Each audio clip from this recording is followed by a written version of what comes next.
Check this out. What were 60,000 jellyfish doing in space? The backstroke? When and why was Niagara Falls dry?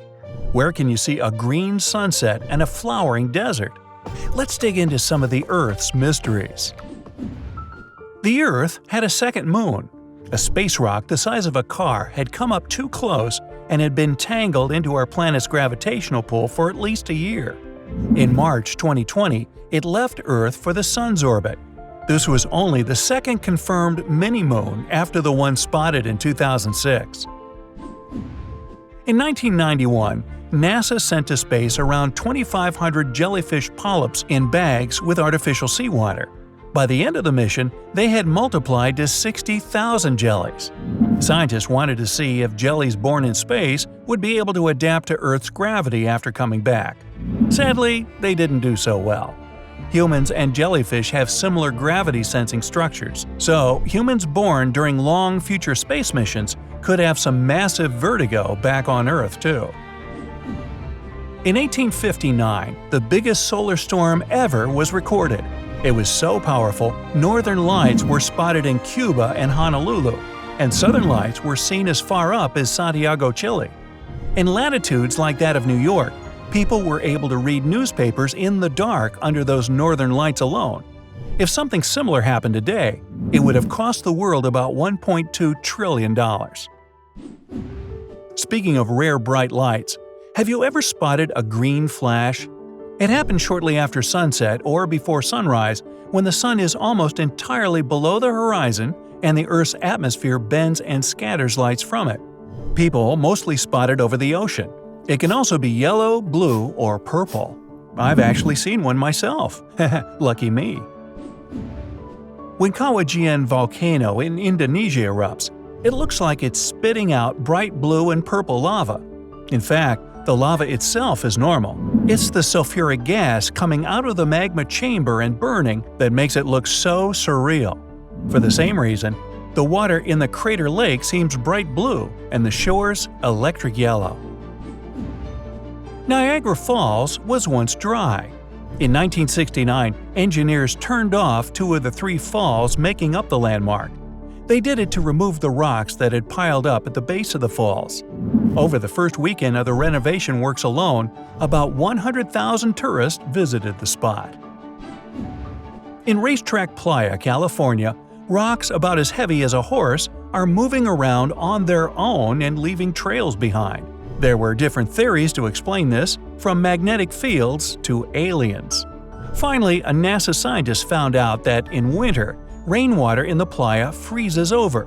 Rocks get encased in ice. When it starts to melt, even a light breeze is enough to move the boulders around.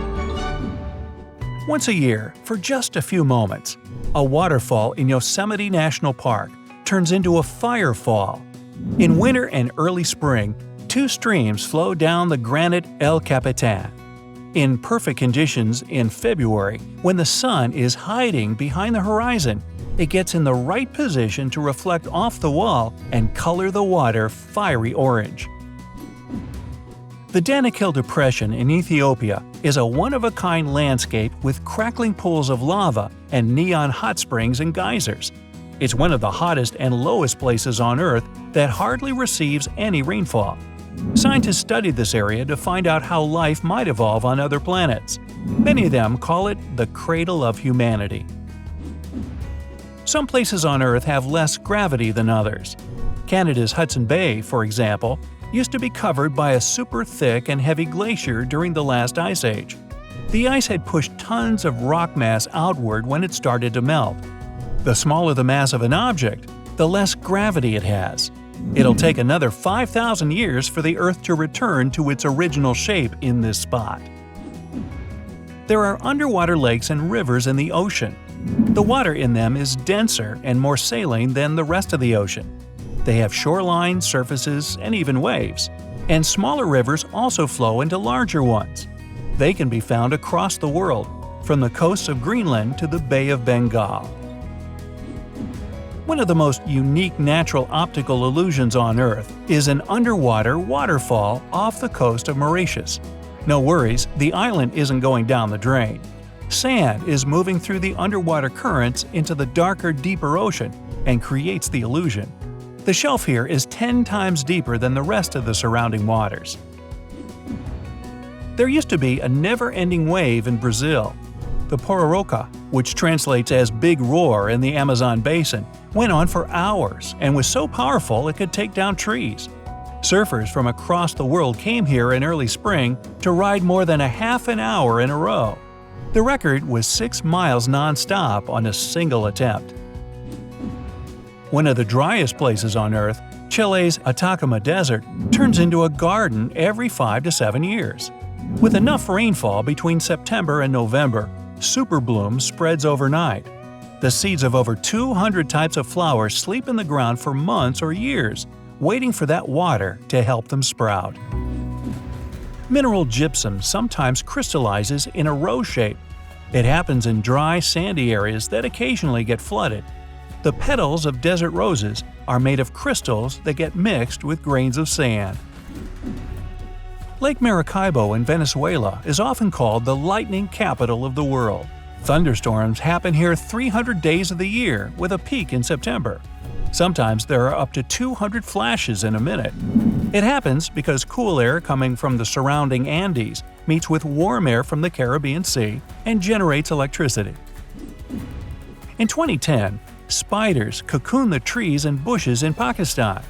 They did so to save themselves from a flood when 10 years' worth of rain poured down in a single week.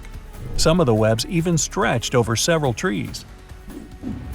One of the rarest types of clouds are lenticular clouds that look like giant mountain hats.